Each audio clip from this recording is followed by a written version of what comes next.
বিদেশ যাত্রার অনুমতি চেয়ে অভিষেক বন্দ্যোপাধ্যায়ের করা মামলা খারিজ করে দিয়েছে কলকাতা হাইকোর্ট। বুধবার আদালত স্পষ্ট করে দিয়েছে, চিকিৎসার জন্য এখনই বিদেশে যেতে পারবেন না তিনি। হাইকোর্টের এই নির্দেশকে চ্যালেঞ্জ করে এবার সুপ্রিম কোর্টের দ্বারস্থ হলেন অভিষেক বন্দ্যোপাধ্যায়। সম্প্রতি চোখের চিকিৎসার জন্য বিদেশ যাওয়ার আবেদন জানিয়ে কলকাতা হাইকোর্টের দ্বারস্থ হন ডায়মন্ড হারবারের তৃণমূল সাংসদ।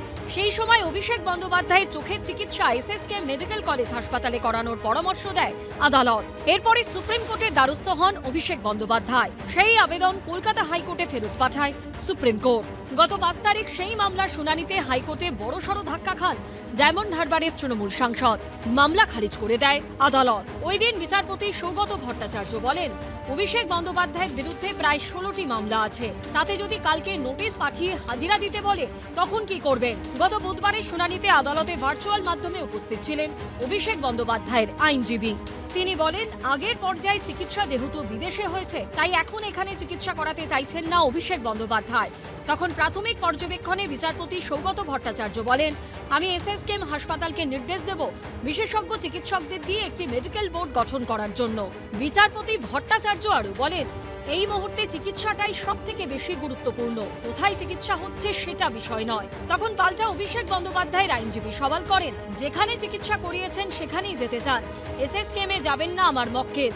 বিচারপতি বলেন, এসএসকেএম যদি দেশের অন্য কোনো হাসপাতালে যাবার পরামর্শ দেন সেখানেও যেতে পারেন। বিচারপতি আরও বলেন, আমাদের দেশে চিকিৎসা ব্যবস্থা এখন অনেক উন্নত মানের, সুপ্রিম কোর্টের বিচারপতিরাও এখানে চিকিৎসা করান।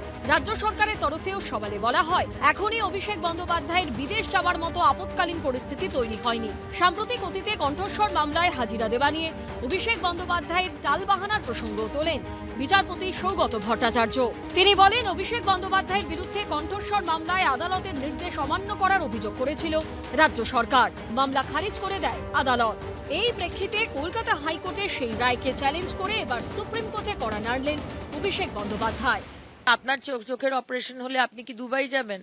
আপনি তো এখানে সরকারি হাসপাতাল ছেড়ে দিন, আপনি তো বেস্ট অফ প্রাইভেট হসপিটালস রয়েছে, আপনি তো সেখানে যাবেন।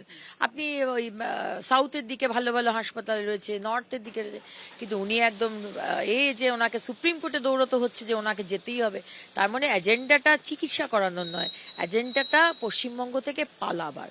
যেখানে বিদেশে উনি যেখানে চিকিৎসা করাচ্ছেন সেখানে যদি কোনো ব্যক্তি তার চিকিৎসা করি, এত স্পর্শকাতর বিষয়, চোখ লাল হয়ে যায় বেশিক্ষণ, চোখ সক্রিয় থাকলে, পড়লে, লিখলে জল পড়ে, তো এটা তার অধিকার আছে যে আমি কোথায় চিকিৎসা করাবো, বাকিটা আইনের বিষয়, আমি বাকিটায় ঢুকবো না। আগামী সপ্তাহে মামলার শুনানি হতে পারে সর্বোচ্চ আদালতে।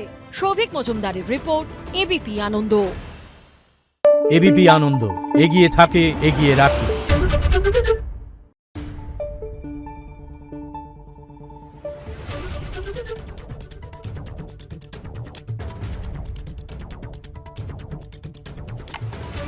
Thank you.